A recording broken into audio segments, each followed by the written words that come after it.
Hi, my name's Jillian McCarthy. I'm one of the nurse practitioners here at the clinic. Hi, Jillian. Hi, nice to meet you. I'm just going to do some hand hygiene. Okay. Can you tell me your full name? My name's Molly Swan. Great. I'm just checking your wristband and your date of birth. 8/17/79. Perfect. So I'm here today to do a couple of exams on you since you're a new patient here at the clinic. So I'm going to start with a cardiovascular exam to check out your heart. We're going to look at your belly and do an abdominal exam and then just kind of overall assess your peripheral vascular status. Okay. So if you have any questions or concerns along the way, you have any pain or anything comes up, please feel free to stop me and ask. Okay. Okay?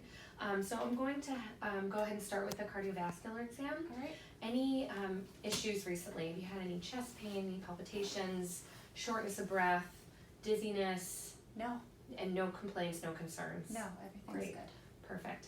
So I'm going to start by inspecting the patient, inspecting Molly. I'm going to just generally, well, before that I would actually start with her general appearance. She's awake and alert. She's, her speech is clear. She's following commands. She's making good eye contact with me. She's appropriately dressed for the situation. Her skin color looks within appropriate limits for her ethnicity, and she looks calm and she's cooperative. Her vital signs we've checked out and they're all rock solid, 100% stable, so that's great. And then I go ahead and start inspecting her from a cardiovascular standpoint. So I'm just gonna look at her chest. I don't see any obvious heaves. Her work of breathing is comfortable. I'm gonna go ahead and look at her jugular venous pressure. So I'm gonna assess for JVD, or jugular venous distension. I'm gonna look on both sides. I'll have you just kind of turn your head to the left. Great. And I'm gonna turn to the right. And I'm also at the same time looking for carotid pulsations, and I don't see anything obvious here. I would also go ahead and at this point, I'm just gonna expose you a little bit, inspect her chest here for PMI, point of maximal impulse, which I don't appreciate, which is a normal finding. So I'm going to, I'll cover you back up for a minute. I'm gonna go ahead and measure your JVP, and see what we got for that measurement. I'm actually gonna use this. So I'm going to start by just looking for the oscillation of the internal jugular vein, which I can actually see right here in the sternal notch. So I'm going to find Molly's sternal angle, which is pretty easy to palpate on her, and I'm going to go ahead and put my ruler right over that position, and then I'm going to look for the top or the meniscus of the oscillation, and I'm going to measure at a 90-degree angle across, and I'm measuring 2 centimeters, which is appropriate, so it should be less than 3, and that's reflective of your fluid status or your right atrial pressure, which fluid volume, so that's great. I'm also going to just go ahead and palpate your carotid pulses. So I'm going to just do each side. So they're strong. I said it's a 2+. I don't feel a thrill on the right. And I'm doing one at a time. And I also do not feel a thrill on the left, and that's also a 2+. And just to also make note, we already measured, but our bed is at 30 degrees ahead of the bed for the JVP measurement. So I'm gonna go ahead and move on from there. I'm gonna palpate across your chest wall. So I'm just gonna use my hand and kind of push along, and just so I can feel for any thrills or any kind of, if I can feel any kind of movements under there. So I'm gonna just start with the the aortic area. And it's a pretty necklace. Thank you. Pulmonic area. And then I'm going to assess down the left sternal border. So I'm gonna actually use the palm of my hand here.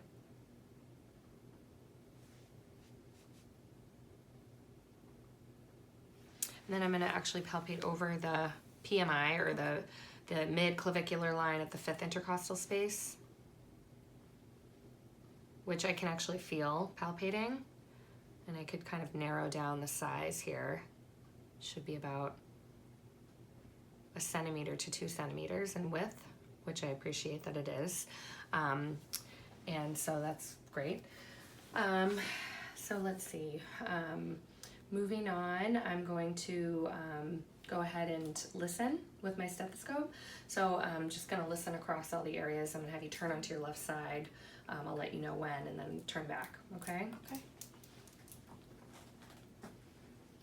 So I'm starting with the aortic. And then I'm going to move to the pulmonic.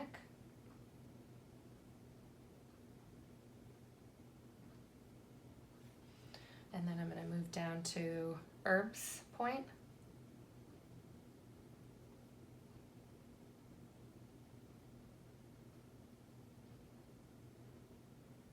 And then I'm going to move to the tricuspid.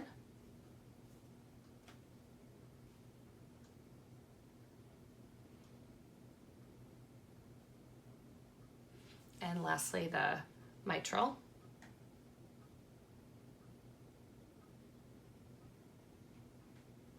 Great.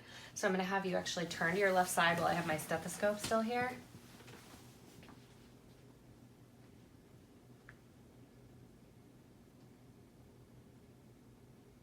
Great. You can lay back. And I was just assessing for any obvious murmurs there. I'm going to use the bell of my stethoscope and come back up in the same spots there. So first over the mitral.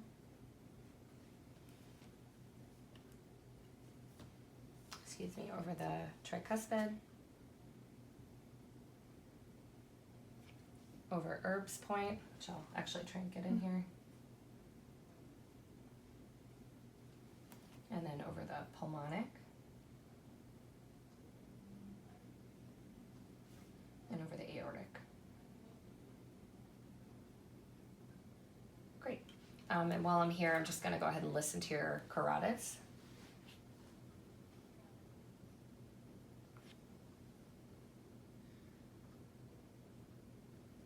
Great, and I don't appreciate any bruise when I listen over your carotid arteries. In listening to your heart, I've heard S1 and S2 throughout. I didn't appreciate any murmurs. I didn't hear any additional heart sounds, S3 or S4. I'm going to actually have you sit up and just listen to you while you're sitting up as well, just to assess for any aortic murmurs. So I'll use my diaphragm. So I'm going to listen over the aortic, pulmonic,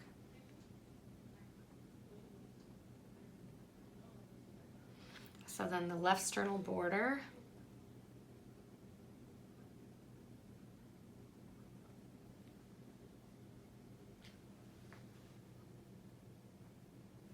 just going to kind of reach under here.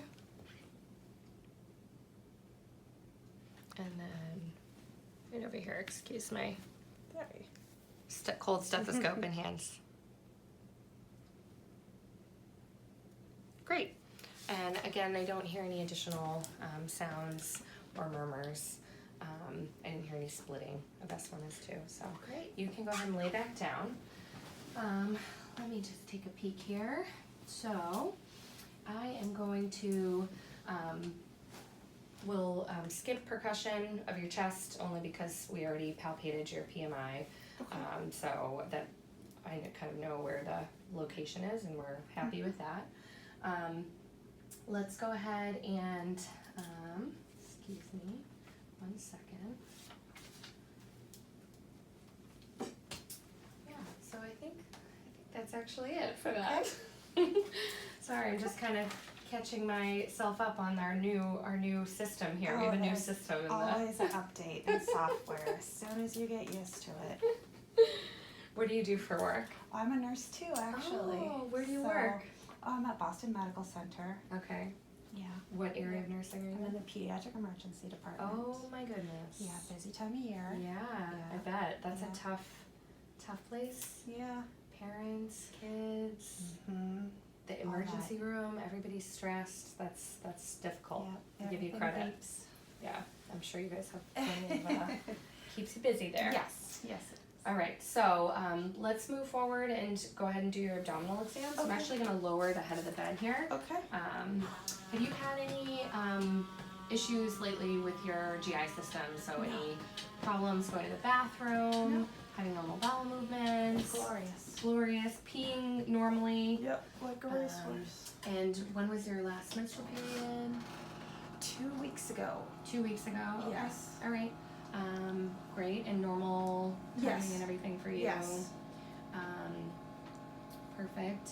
Nausea, vomiting, diarrhea? No, everything is good. I would say I have a negative review of systems. That's fabulous. Yes. Great. All right, we're ready to move here. Okay, so I'm going to start by inspecting Molly. Her abdominal contour is flat. I don't see any obvious pulsating masses. I don't see any active peristalsis, but that wouldn't necessarily be an abnormal finding. Her skin appears without signs of trauma. I don't see any lesions. I see just like a normal distribution of freckles. And her umbilicus is inverted. Doesn't look like there's any bulges or swelling or any abnormalities there. So I would then move on and go ahead and listen to your belly. Okay. So I'm just going to take my stethoscope and listen over the 4 quadrants. Okay. Sorry if it's cold.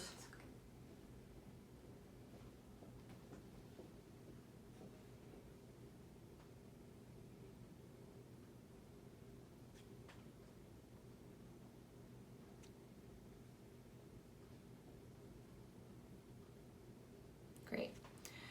You have active bowel sounds throughout. I'm going to go ahead and listen to your vessels that kind of run through the abdominal cavity.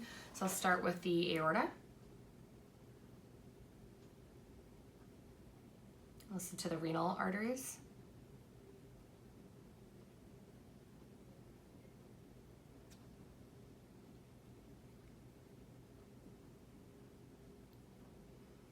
And then the iliac arteries.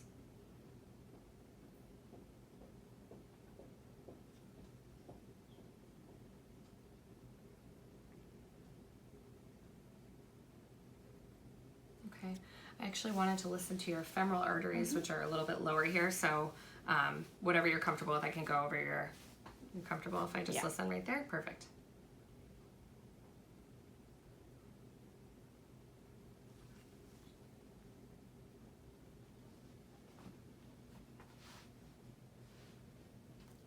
All right, while I'm here, I might as well, I'm just gonna actually palpate your femoral Okay. arteries. They're 2 plus equal, and I'm just palpating your inguinal nodes here. No pain or tenderness there. No. They're non-palpable. Great.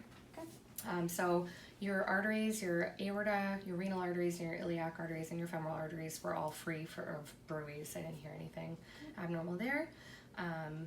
So let's go ahead and move on to percussion. So I'm just going to kind of tap on your belly with my fingers. Just let me know if you have any pain. Okay. I'm just listening for the sounds that I hear.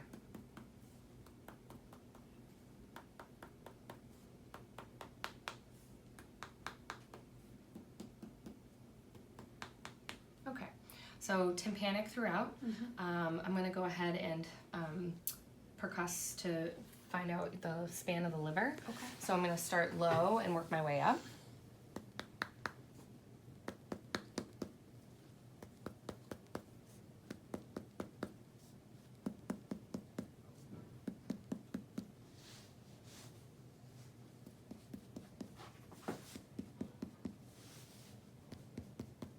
All right, so we've done this here. I'm just going to kind of mark this area.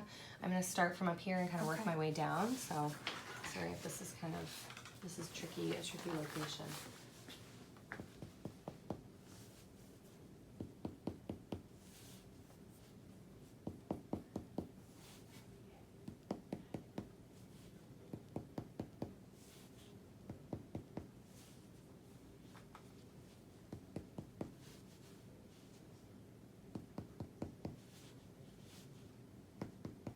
All right, so I'm going to say,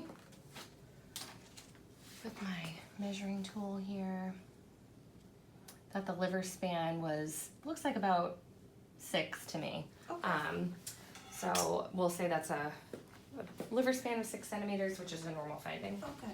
I'm going to do the same thing with the spleen. Okay. And essentially what I'm looking for is the spleen usually lies above the costal margin. So I shouldn't feel it below your ribs. So I'm just going to go ahead and percuss up.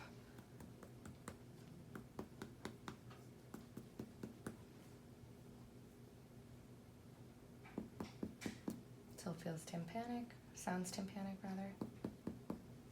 Great, so I think we can safely say that there's no splenomegaly present. Great, so I'm going to move on to palpation. So I'm just going to start by lightly palpating your abdomen. Tell me if you have any pain or tenderness with that.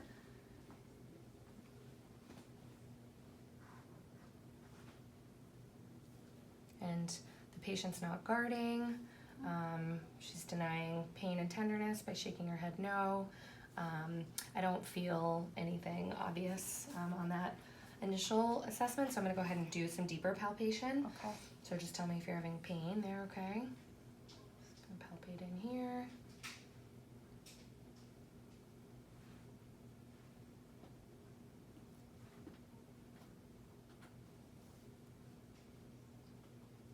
Any pain? No. Great. So a few tests that we could do if you were complaining of pain, depending on what we were looking to rule out, would be one of which would be rebound tenderness, which we would start by starting at McBurney's point, which is sort of in the right lower quadrant.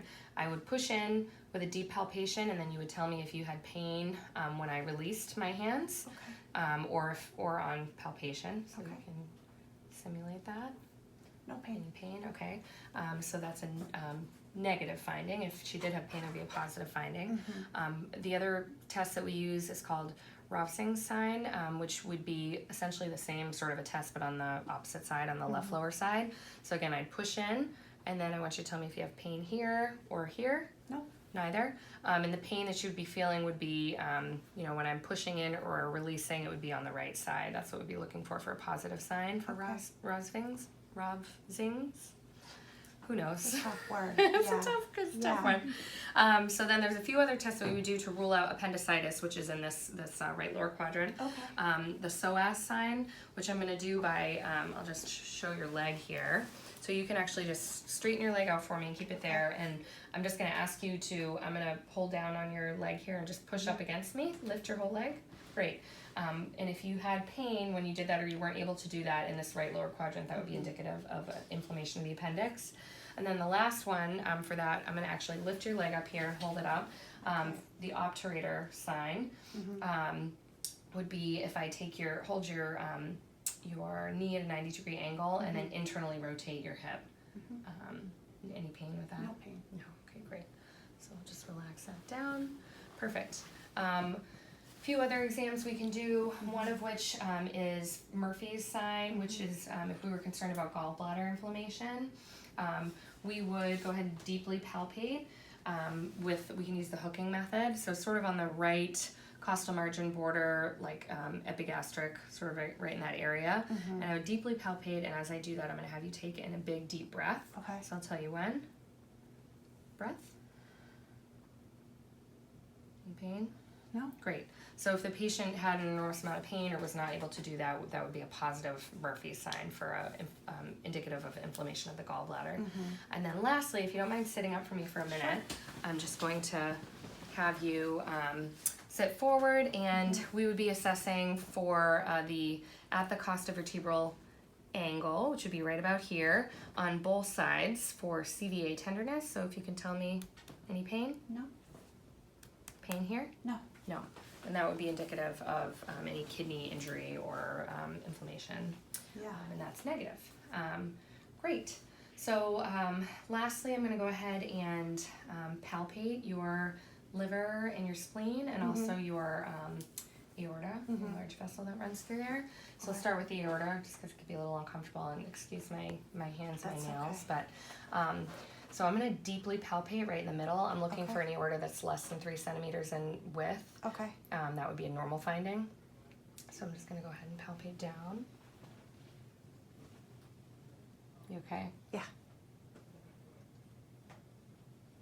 So I do feel like I can feel it. It's a deep organ, but and the width to me seemed like it was closer like 1.5 centimeters. So Good. we'll say that that's a normal finding. And then I'm going to go ahead and palpate the liver. So I'm going to start low and kind of palpate up for the liver's edge. So have you take a deep breath. Okay. And another deep breath.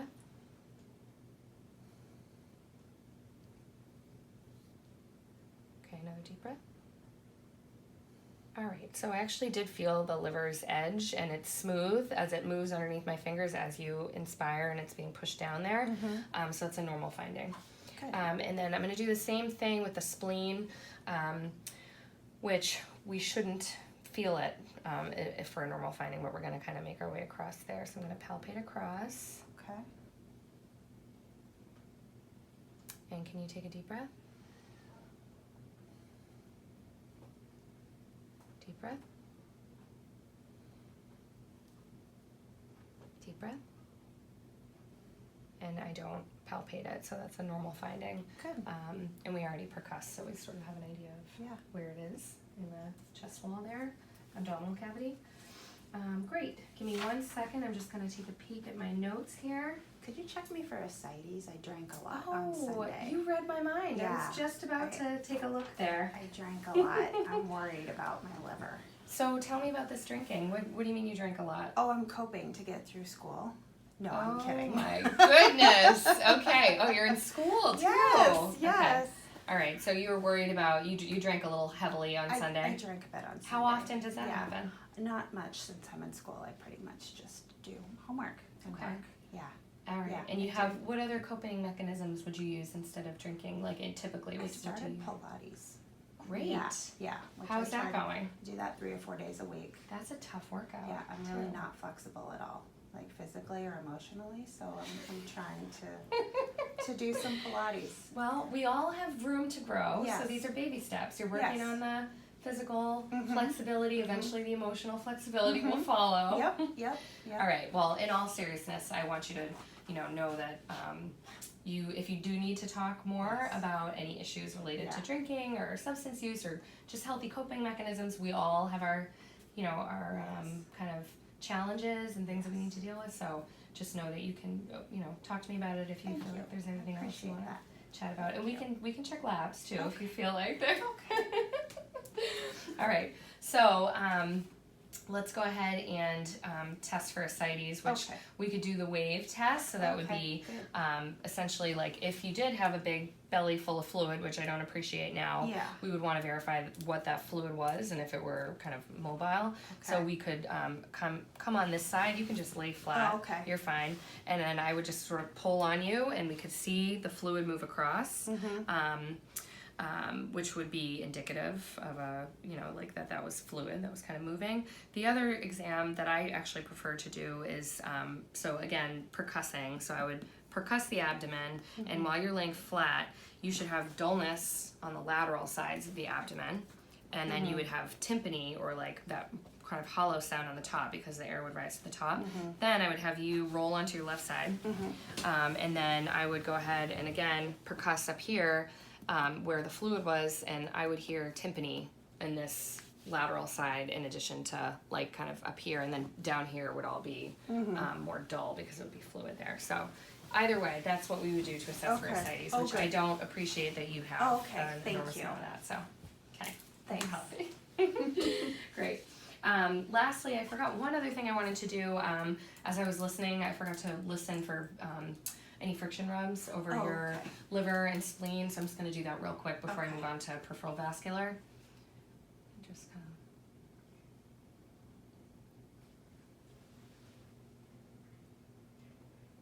of... And I don't hear any venous hums or friction rubs there. Good. Okay? Great. So lastly, we're just going to overall do a quick assessment. Are you comfortable laying down still? I am, yes. Great. Yeah. Of your peripheral vascular status. So I've already sort of looked at your skin. Is it okay if I expose your lower half here? Just looking, I'll start in your upper extremities, but your skin is appropriate color for your ethnicity, pink, warm, and dry. Your nail beds are pink. Your cap refill is 2 seconds on your right hand and 2 seconds on your left. skin color or skin temperature is equal bilaterally, and I don't notice any swelling. I'm going to palpate your radial pulses, 2+, regular rate and rhythm, which I appreciated when I was listening to, but also while I'm palpating. I'm going to go up to your brachial arteries. Tricky little guys. Yeah. Okay, 2+ and equal bilaterally. I'm going to just go ahead and palpate behind your, a little bit above your elbow up here for any epitrochlear nodes. Any pain there? No pain. No? I'll do the same thing over here. Any pain? No pain. No pain? Great. So yeah, I don't appreciate any edema or swelling, and no obvious skin abnormalities on your upper extremities. And then I'll move to the lowers. So I'll do the same thing. I'm just going to check your cap refill. Lovely nail color. And your toes are a little bit cold, but they're evenly cooler, which that's, you know, environmental, can be ambient temperature. Her legs are nice and warm. I'm going to feel her pedal pulse, dorsalis pedis, 2+, great perfusion. And then your posterior tibial pulses, again, 2+. Perfect. And then I would expose. Actually, I'd like to look at your entire leg, but in the interest of, you know, keeping you clothed for, we'll just go knees down. We can, but hair distribution is even throughout upper and lower extremities. Yes. And I don't notice any swelling. The legs look symmetrical to me down here. I do see a bruise over here on the left anterior shin. It looks like it's sort of older. Do you remember what? It's a mystery. It's a mystery bruise. Mystery of unknown origin. Mystery bruise. Do you get mystery bruises? Is this like a common occurrence or? No. Okay. No. Just a one-time thing. A little surprised that I found. You look like you're pretty active. You go to the gym. You look like physically I try not fit. to run into things. Well, yes. that's what we not all do. Being assaulted, so. Good. Okay. Good. Yes, You're feeling. I feel safe. Okay. All right. Great. Perfect. And I also noticed you have a scar over here on the right anterior knee. You had 3 knee surgeries. 3 knee surgeries. Yes. Okay. Wow. But the last was 12 years ago. So Okay. we're all good. Long time out. Yeah. Great. Okay. I'm gonna just cover you back up here, and a couple of special tests that we could do to assess the peripheral vascular system. One would be, well, I'll start up here actually while you're already laying down, but we could do an Allen's test. I'm just gonna move your hairband up. Oh, you already know it. That's because you're a PDED nurse. Yeah, well, That's it. You do arterial sticks, I'm sure, all the time. Try not to, but yes. So what I would do is have the patient make a fist. I'm going to occlude both the ulnar and radial arteries. And you hold a tight, tight fist. And I'm going to lower it down a little bit. And you can just relax. And I'm going to release the ulnar artery. Great. She pinks right up. Should be within 3 seconds, the same as cap refill. So we're going to do the same thing with the radial. So I'll have you make another fist for me when you're ready. I'm going to hold pressure. And you can release your hand, and I'm going to release the radial. Pinks right up. So great perfusion. I would do the same thing on the other side, but in the interest of time, we'll move on. Okay. And then lastly, we're going to do a little maneuver. I'm going to lift your legs up, and we're going to hold them up there for about a minute or so, maybe a little bit less. Great. Let all the blood kind of drain back, so your feet might get a little cold and white looking and a little tingly. Okay. And then I'm going to have you sit up over the side of the bed and just dangle your feet. So let me just lower the bed before we do that, so you don't have to jump 10 feet down. Lower ab crunches. Yeah. Over there. Okay. So how much longer do you have in school? Well, they just moved it up, so I will be graduating next spring instead of in 2 years. Were you supposed to be 2 years? Yes, we're supposed to be 2 years, but now I'll be taking good for you. quite the load in the spring and in the summer. But all right, let's look these up. Wow, it's going to be busy, but you can relax on my arm. I'll hold you up here. That sounds like and you're working full-time or full-time? Yeah. Well, ish. I'm going to try to cut back to, 32 hours. But that's still pretty close to full-time. School, you know. Yeah, with school, and then you have to do clinical rotations, right? I have a friend who is working full-time and a TA and a clinical instructor and in school. She sounds like she has no free time. She sounds like a workaholic. She really does. Yeah. But she gets it all done. She gets it done. All right. Well, I think we've been about a minute, so I'm going to have you just swing your legs over the side of the bed there and drop them down. And then we'll take a peek and make sure that they pink right up, Yep. and they look great. So they should pink right up within 10 seconds. I Yep. think I wore flip-flops a lot this summer. I can see that. You have Yeah. some nice tan lines there. Do you have any questions for me? I think that's kind of all the information that I needed for today. No, I'm gonna live. Yeah, you're gonna make it. Okay, good. We'll see you back here in a few. All right. All right. It was So nice to meet it you. was great to meet you too. Take care of yourself in the meantime, and Will please do. call with any issues or concerns. Thank you. Okay. Nice to meet you. Have a good day. Okay. Nice to meet you too. Bye. Bye.